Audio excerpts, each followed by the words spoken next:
কোরআনের পাখিকে আজ অনেকে বলে মরে গেছে, না উনি মারা যায়নি, ওনাকে মেরে ফেলা হয়েছে। মুরব্বির সাথে আমি 10 মিনিট দেখা করেছিলাম 22 সালে। কি সুন্দর কথাবার্তা, কি সুন্দর হাসি। আমার তো একদিন পরে পরে আমরা সংবাদ পেতাম ওখানে, এত কঠিন অবস্থায় আমার রাখতো। যেদিন উনি মারা গেছে তার পরের দিন পেপারে দেখলাম যে উনি মারা গেছে। বাইরে এসে দেখলাম যে ভিডিওগুলো হাসপাতালে নিয়ে আসার সময়, বের করার সময় যে হাসিটা দিয়েছিল, কোনো অসুস্থ মানুষের মুখ দিয়ে ওই হাসি বের হওয়ার কথা না। অনেকে ধোঁকা দিয়ে বোকা বানিয়ে জেলার আর সুপার এখন স্বীকার করছে যে আমরা উপরের নির্দেশে এটা করেছি। আমাদেরকে বলা হয়েছিল যে সই স্বাক্ষর করে বলেন যে নির্বাহী আদেশে ছেড়ে দেবে। আমরা এই প্রসেস শেষ করে দিলাম। এই যে ডাক্তার মোস্তফা জামান নামে এই কোলাঙ্গার উপরের নির্দেশ পেয়ে শেষ পর্যন্ত সারা বিশ্বের আলেমদের মাথার মুকুট আমরা যাকে মনে করি, এই যে তাফসীর মাহফিলের জনক যিনি পৃথিবীতে, বিশেষ করে বাংলাদেশে তো হবেই। তাফসীর মাহফিলে শব্দ শুনলে মানুষ মনে করে আল্লামা সাঈদী।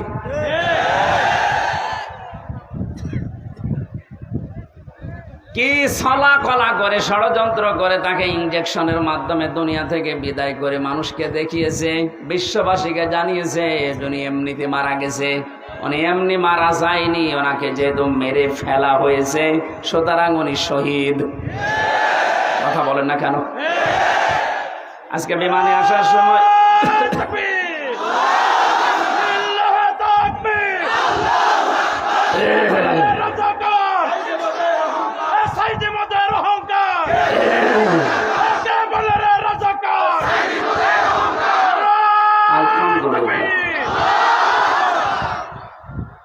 আজকে মিরপুরে নামাজ ছিল 10 নম্বরে, মিরপুর ঢাকা। নামাজ শেষ করে প্লেনে ওঠার পরে আমার পাশে যে লোকটা বসে আছে উনি আমারে বলছিল, হুজুর আমরা আপনার দলের লোক না, কিন্তু আমরা জানি আপনাদের আলেম কোলের শিরোমণি। লোকটা দেখলাম আল্লাহ রাসূল বিশ্বাস করে না, কথাবার্তা রাজা বুঝলাম। আমাকে বলছে আল্লামা সাঈদী আপনাদের কোরআনের পাখি বলে যারে জানেন, এই লোকটাকে এমনি মারা যায়নি, ওনাকে মেরে ফেলা হয়েছে। আপনারা যারা আছেন এই মানুষগুলাই চুপ করে, এই মানুষগুলোকে আপনারা বলেন এই ডাক্তার মোস্তফা জামানকে নিয়ে আপনাকে যে রিমান্ডে নিয়েছিল 10 দিন, ওরে 2-3 দিন, 2 দিন একটু রিমান্ডে নেন, ও সত্য কথা সব বলে দেবে যে কিভাবে কিভাবে কিভাবে। আমির জামাত ডাক্তার শফিকুর রহমান উদার হয়ে সবাইকে মাফ করে দিয়েছে, কিন্তু উনি একটা শেষ কথা জানিয়েছে, অন্যায়ের সাথে সরাসরি যারা জড়িত এই মানুষগুলোর কোনো ক্ষমা নেই। নবীজি যেমন 13 জনকে মাফ করেছিলেন, বলেছিলেন যদি এরা কাবা শরীফের গিলাফ ধরেও থাকে ওখানেও এদেরকে মেরে ফেলা লাগবে। 1500 বছর আগে যদি 13 জন ওইরকম হয়, 1500 বছর পরে আমার মনে হয় এখন 26 জন হয়ে গেছে। তার ভেতরে এই কালা অন্ডকোষ্ঠ উড়িয়ে গেছে। এরকম আরো যে শয়তানগুলোর কারণে হাজার হাজার মানুষ বিনা কারণে আমার মতো 3 বছর 5 বছর 10 বছর 15 বছর জেলে ছিল, এদেরকে আপনি কি জবাব দেবেন? মাফ করে দিলেই সব হচ্ছে? কেউ যদি জালেমকে মাফ করে দেয় সে যেন মুসলিমের উপরে অবিচার করে। এই জন্য ভুক্তভোগী যারা, আমরা তো জানি, আমার মেয়েটা আমারে চেনে না, ছোটটা, আমার মনে কি দুঃখ বলেন তো। আমি যদি অপরাধ করতাম আপনি আমার অভাবে রাখতে পারতেন, কিচ্ছু জানি না। কিন্তু সুখের সংবাদ, গত পরশুদিন আমার মামলা সব ঢিসমিস হয়ে গেছে। কারণ বিচারপতি দেখার পরে বলছে কি দেখে বিচার করব, এর ভেতরে তো কোনো মাল নেই।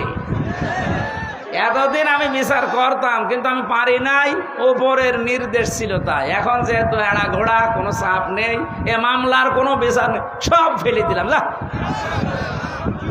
আজকে আমার উকিল দেখা করে বললো যে সব বাতিল করে দিয়েছে।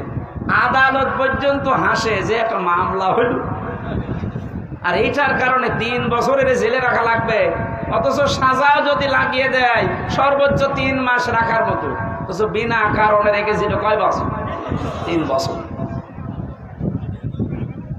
আপনি তো মাফ চাচ্ছেন জনগণের কাছে, জনগণের ভেতর তো আমি একজন, আগে আমার কাছে মাফ চাবেন। আমি মন থেকে যদি মাফ করে দেই আপনি মাফ পাবেন। আমি যদি বলেন হুজুর আল্লাহ না, আল্লাহ মাফ করবে না, কারণ আল্লাহ আমার উপর ছেড়ে দিয়েছে, কারণ এই দায়িত্ব এখন আল্লাহর নেই। আল্লাহ তো হক্কুল্লাহ আর আমি হক্কুল ইবাদ। এক কথা বলেন, আপনি কোন মুখ নিয়ে ব্যারিস্টার আরমানের বোর কাছে মাফ চাবেন বলেন? আমান আজমির স্ত্রীর কাছে কি করে মাফ চাবেন? মহিলাটা আজ কত বছর অপেক্ষা করে না থাকতে পারে, গত বছর বিয়ে করে ফেলেছে।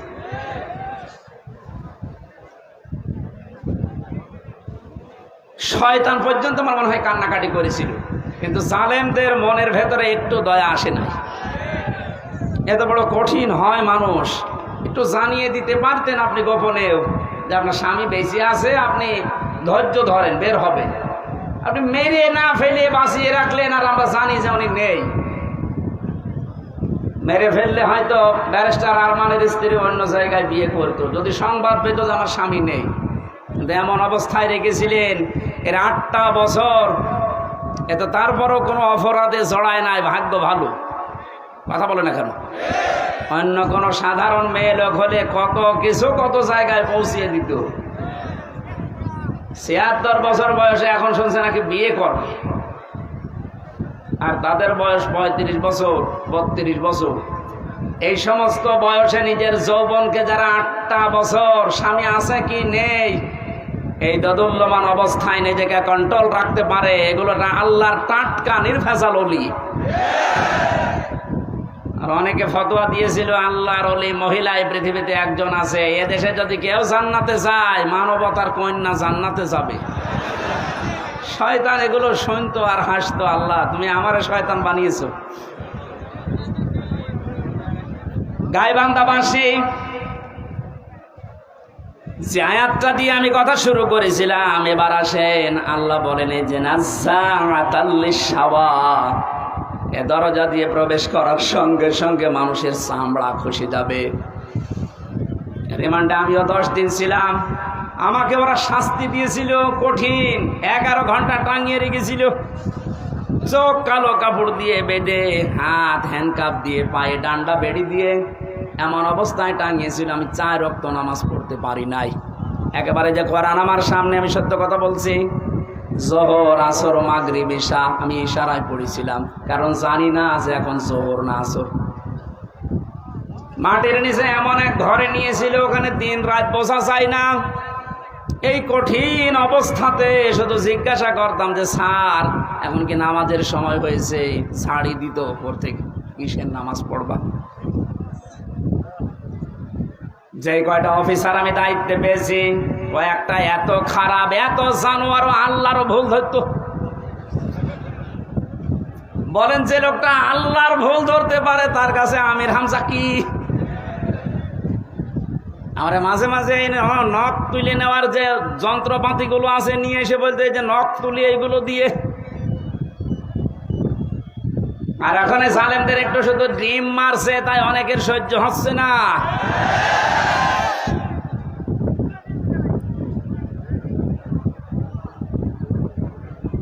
এত বড় কঠিন শাস্তির ভেতরে কেউ 8 বছর 10 বছর, আমি তো কান্নার আওয়াজ শুনতাম মাঝে মাঝে 7 তলা থেকে। কারারক্ষীরা বলতো, এমনকি ওখানে প্রশাসনের যে মানুষগুলো বলতো, হুজুর এখানে অনেকেই 2 বছর 3 বছর 5 বছর আছে, কেউ জানে না। আপনি যদি বাইরে যেতে পারেন বলবেন। কিন্তু ভাগ্যের নির্মম পরিহাস, বের হওয়ার পরে এমন এমন থ্রেট দিয়েছে, যদি কোনো কথা উচ্চারণ করি আমিও গায়েব হয়ে যাব। আল্লাহ যেহেতু নিজে দয়া করে এখন সুযোগ দিয়েছে, এ বাংলাদেশের শুধু ডিবি অফিসে না, এই ডিজিএফের দায়িত্বে যারা আছে, আর্মির এখানে মাটির নিচে আয়না ঘর না, এরকম বহু জায়গায় আছে, যেখানে যেটা আছে খুঁজে বের করে ওখান থেকে সবাইকে তাড়াতাড়ি মুক্ত করে দেন। এটা মানবতার সাথে সব চাইতে বড় অপরাধ এই আয়না ঘর, এই গুম। আজকে বিশ্ব গুম দিবস ছিল। বাংলার মানুষেরা এ কঠিন কঠিন শাস্তির পরও আমরা ব্যারিস্টার আরমানের দিকে তাকিয়ে দেখলাম ওনার মাথার চুল উঠে গেছে, কিন্তু চামড়া ওঠে নাই। আর আল্লাহ বলেন নাজ্জাআতাল লিশাওয়া, এই লাজা দিয়ে প্রবেশ করার সঙ্গে সঙ্গে মানুষের আগে চামড়া উঠে যাবে। এখন আপনি টের পাচ্ছেন তো কঠিন কত বড় ভয়ঙ্কর জায়গা। এই লাজার ভেতরে আল্লাহ বলেন তাদউ মান আদবারা ওয়া তাওয়াল্লা, তাদেরকে লাজা ডাকতে থাকবে যারা সত্যকে সত্য জানার পরেও পিঠ ফিরিয়ে চলে গেছে। এই যে সেই 8:30 থেকে 9:30 থেকে আরম্ভ করেছি, এখন 10:30 বাজতেছে। একটা ঘন্টায় যত কথা বললাম, একটা কথা কোরআনের বাইরে, হাদিসের বাইরে মন মতো বলেছি। এখন উদাহরণ যদি দিয়েছি কোরআনের সাথে মিলিয়ে দিয়েছি। এই সত্য পথের দিকে আপনাকে আমি আহ্বান জানাচ্ছি। আমরা এক জালেম থেকে মুক্ত হয়ে পৃথিবীর আর কোনো জালেমের হাতে ধরা দিতে চাই না। আমরা এখন কোরআনে কারিমের বাস্তব অভিজ্ঞতা দেখতে চাই। কারণ এ দেশটা 53 বছর স্বাধীন হয়েছে, বাবা চালিয়েছে অনেক দিন, আমরা দেখলাম। আমি দেখি নাই, মুরব্বী দেখিস। স্বামী চালিয়েছিল, আমি দেখি নাই, কারণ আমার 92 সালে জন্ম। এ মুরব্বীরা দেখেছে। চাচা চালিয়েছিল, আমি দেখেছি না, কানে জানি না, শুনেছি। কথা বলছে না কেন? ববরটা তো দেখলাম, ভাবিরটাও দেখেছি। সবাই তো সবার মতো চালিয়েছে। এখন শুধু দেখতে বাকি আছে যে কোরআন দিয়ে দেশ চললে কেমন দেখা যায়।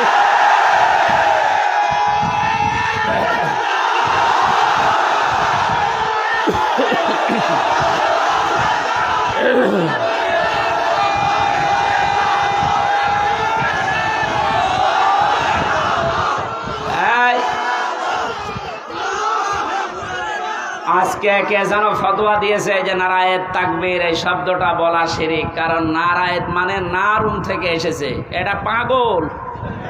নারায়ণ শব্দটা নারতুন থেকে, নারতুন মানে উচ্চ, তাকবীর মানে আল্লাহর আওয়াজ।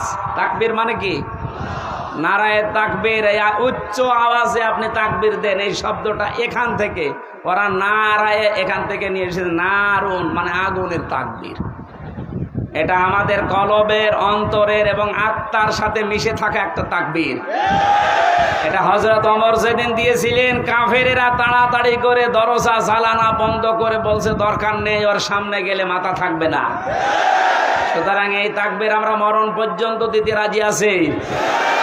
এই শব্দটা শুনে যারা মৌলবাদ বলে অনেকে আওয়াজ তুলেছিল, আপনি আল্লাহু আকবারের শব্দের যদি মৌলবাদ বলে উল্টাপাল্টা ফতোয়া দেন, আপনার জানাজা পড়া কবরে দেওয়া জায়েজ নেই। কারণ আপনি এমনিতেও জাহান্নামে যাবেন, অমনিও জাহান্নামে যাবেন।